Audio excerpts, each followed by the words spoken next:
పడ్డదట, metro మీద పడ్డదట. అరే 10 ఏళ్ళు మీరు దోసుకొని ఊకే దోపిడే అంటే మేము 3 లక్షల కోట్లు దోసుకున్నాం కదా, 30,000 ఎకరాల భూమిని దోసుకున్నాం కదా, వీళ్ళు కూడా అదే విధంగా దోస్తారేమో అని ఒక దుర్మార్గమైన ఆలోచనతో కేటీఆర్ మాట్లాడుతున్నాడు. మీరు నీతులు చెప్తారా? మీరు అధికారులకు వస్తారా? కేసీఆర్ దొర కేటీఆర్ దొరను ఈ తెలంగాణ ఉన్నటువంటి 99% 99% ఉన్నటువంటి ఎస్సీలు, ఎస్టీలు, బీసీలు, మైనార్టీలు, ఆదివాసీలు మిమ్మల్ని నమ్ముతారా అని అడుగుతున్నా.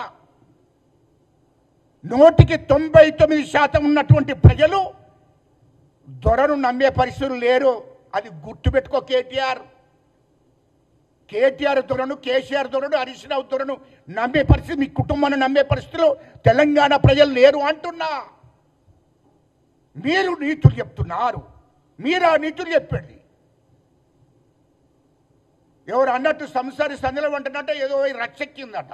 అగో ఆ విధంగా చెప్తున్నారు మీరు సంసార్లు. మీరు ఇక్కడ మాకు ఈ ప్రజలకు చెప్తే నమ్ముతారా? ఈ రాష్ట్రంలో సంపద అంతా మీరే కదా దోచింది. 10 సంవత్సరాలు ఈ రాష్ట్రం ఉన్నటువంటి సంపదనంతా దోచుకున్నది కేసీఆర్, కేటీఆర్, హరీష్ రావే కదా. 3 లక్షల కోట్లు దోచుకొని ఇతర దేశాల్లో పెట్టుబడులు పెట్టుకున్నది మీరే కదా. అది ప్రజలకు తెలుసు కదా. ఇలా మీరు పేదవాళ్ళ గురించి మాట్లాడుతుండు కేటీఆర్. పేదవాళ్ళు నవ్వుకుంటారా బాబు? కేటీఆర్ 10 ఏళ్లలో పేదల గురించి ఏంటంటే మాట్లాడినావా? ఎస్సీల గురించి, ఎస్టీల గురించి, బీసీల గురించి ఎప్పుడన్నా మాట్లాడి రావా మీరు? వాళ్ళకి ఏం చేసిర్రు ఒకసారి ఎప్పుడు 10 ఏళ్లలో మీరు ఏం చేసిర్రో చెప్పండి. తెలంగాణ ప్రజలకు కానీ, ఎస్సీలకు కానీ, ఎస్టీలకు కానీ, బీసీలకు కానీ, పేద ప్రజలకు మీరు ఏం చేసిర్రో ఒకసారి చెప్పండి. అన్నీ లుచ్చా మాటలు మాట్లాడగా కేటీఆర్, ఈ రండా మాటలు మాట్లాడకు. ఎవరు వినరాయా నీ మాట? కేటీఆర్ ఎవరు నమ్మరు. ఎందుకు? హరీష్ రావు నీ మాట ఎవరు నమ్ముతారు? మీరు అధికారంలోకి వస్తారా ఈ రాష్ట్రంలో? మీరు తల కిందికి పెట్టి కాళ్ళు మీదికి పెట్టుకున్నా ఈ రాష్ట్ర ప్రజలు మిమ్మల్ని నమ్మే పరిస్థితి లేదు. మీ కుటుంబం ఈ రాష్ట్రాన్ని దోషింది. నిజాం తర్వాత ఒక రజాకార్ల తర్వాత మీరే ఈ రాష్ట్రాన్ని మొత్తం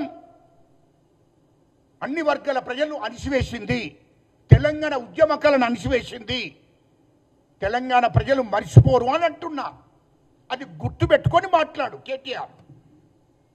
ఇవాళ మా ముఖ్యమంత్రి రేవంత్ రెడ్డి గారు నిరంతరము తెలంగాణ ప్రజల కోసం పనిచేస్తున్నాడు. అవును, మా కాంగ్రెస్ పార్టీ హామీ ఇచ్చింది, మా ముఖ్యమంత్రి గారు హామీ ఇచ్చిండు. హామీలన్నీ నెరవేరుస్తున్నాడు. అరే భయ్, మీరే 8 లక్షల కోట్లు అప్పు చేసిపోతే వాటికి ఇంట్రెస్ట్ కట్టాలి. ఈ ప్రజలకు ఇచ్చిన హామీలను నెరవేర్చుకుంటూ వస్తున్నాడు. మీరు మాట్లాడే తులం బంగారం గురించి మాకు గుర్తుంది భయ్, మేము చేస్తాం. మరి మీరు ఎన్ని ఏళ్ళలో చెప్పండి. మరి నేను మీడియాకు తెలుసు, ప్రజలకు తెలుసు. మరి ఇప్పుడు మీరు దళితులకు 3 ఎకరాల భూమి ఇస్తారని ఇచ్చారా? మోసం చేయలేదా? ఇంటిగా ఉద్యోగం ఇస్తారన్నారు, ఇచ్చారా? మోసం చేయలేదా మీరు? బీసీలకు బీసీ బంధు ఇస్తారని ఇచ్చారా? మోసం చేశారు కదా. దళితులకు దళిత బంధు ఇస్తారని ఇచ్చారా? మోసం చేశారు కదా. మరి నిరుద్యోగ వృత్తి ఇస్తారన్నారు, ఇచ్చారా మీరు? కేటీఆర్ మాట్లాడితే చాలా ఉన్నాయి. మీరు తెలంగాణ ప్రజలను మోసం చేసింది చాలా ఉన్నాయి. 10 ఏళ్ళు తెలంగాణ ఉద్యమకారుల గురించి మీరు పట్టించుకున్నారా? ఇలా అంటాడు, ఇక మేము నెక్స్ట్ వచ్చినాక ఇక మొత్తం ఉద్యమకారుల మీదనే దృష్టి పెడతాం. అరే లుచ్చానా కొడుక, 10 ఏళ్ళు తెలంగాణ ఉద్యమకారుల గురించే ఒక్క మాట మాట్లాడలే. అమరవీరుల కుటుంబాలు 1200 మంది బిడ్డలు చనిపోతే ఒక్కనాడు 1200 మంది బిడ్డల గురించి మాట్లాడలేదు. తెలంగాణ ఉద్యమకారుల గురించి మాట్లాడలేదు. కనీసం ప్రస్తావన కూడా తీయలేదు. ఇప్పుడట ఈ మొగోడు మళ్ళా 5 ఏళ్ళ అత్యనట మళ్ళీ మాట్లాడుతున్నాట వీళ్ళ కోసం. అంటే ఈ రాష్ట్రాన్ని అమ్మేస్తావు, ఈ రాష్ట్రాన్ని అమ్మేస్తారా అంటున్నా. మీ చేతికి అధికారం వస్తే ఇక ఎస్సీలు, ఎస్టీలు, బీసీలు బతికే పరిస్థితి ఉంటుందా మీకు అధికారం వస్తే? అందుకోసమే ఈ రాష్ట్రం ఉన్నటువంటి 199% ఉన్నటువంటి ప్రజలు ఎస్సీ ఎస్టీ బీసీ మైనార్టీ గిరిజన ఆదివాసులు మిమ్మల్ని నమ్మే పరిస్థితి లేదు అంటున్నా. అది గుర్తుపెట్టుకోవాలంటున్నా. 0.5 కూడా లేరు మీరు. మళ్ళీ మీకు అధికారం అప్పేసుకుంటారు ఈ ప్రజలు. అంటే మీ అయ్యా ముఖ్యమంత్రి అవుతాడు, నువ్వు మంత్రి అవుతావు, నీ హరీష్ రావు మంత్రి అవుతాడు. అంటే ఈ బీసీలు ఎస్సీలంతా మీ దగ్గర అడక తినాలా? అందుకోసమే ఈ రాష్ట్రం ఉన్నటువంటి మెజార్టీ ప్రజలు మిమ్మల్ని నమ్మే పరిస్థితులు లేరు. అది గుర్తుపెట్టుకో. ఖచ్చితంగా మా ముఖ్యమంత్రి గారు ఈ రాష్ట్ర ప్రజలకు హామీలు ఇచ్చాడు. వాస్తవానికి అవన్నిటి కూడా ఓటెనుకోటి నెరవేరుస్తారు. ఈ సంవత్సరంలో తెలంగాణ ప్రజలకు, రైతులకు, ఆడిపిట్టలకు ఇచ్చిన హామీలన్నీ కూడా ఈ సంవత్సరం లోపల ఖచ్చితంగా అమలు జరిగిపోతాయని చెప్తున్నాం. మీరు దీనికోసం నీతులు చెప్పవలసిన అవసరం లేదు. ముఖ్యంగా కేటీఆర్, హరీష్ రావు దీనికోసం నీతులు చెప్పవలసిన అవసరం లేదు. చివరికి వస్తే ఐఏఎస్ అధికారులను, ఐపీఎస్ అధికారులను, ప్రభుత్వ అధికారులను కూడా బెదిరించే స్థాయికి వచ్చారు. మీరేంట్రే భయ్? మీరేంట్రే? మీ దొర కుటుంబానికి భయపడాలా వీళ్ళు?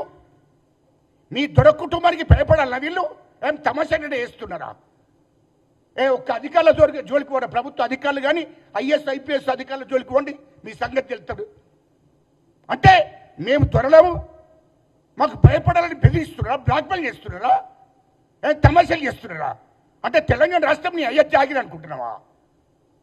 ఇది 99% ఉన్న ప్రజల్ని తెలంగాణ గుర్తుపెట్టుకో. కేటీఆర్ ఖబర్దార్, ఇంకోసారి తెలంగాణ ప్రజలను అడ్డు పెట్టుకొని అధికారులను బెదిరించాలని చూస్తే బాగుండదు. ఐఏఎస్లో ఎస్సీలు ఉన్నారు, ఎస్టీలు ఉన్నారు, బీసీలు ఉన్నారు.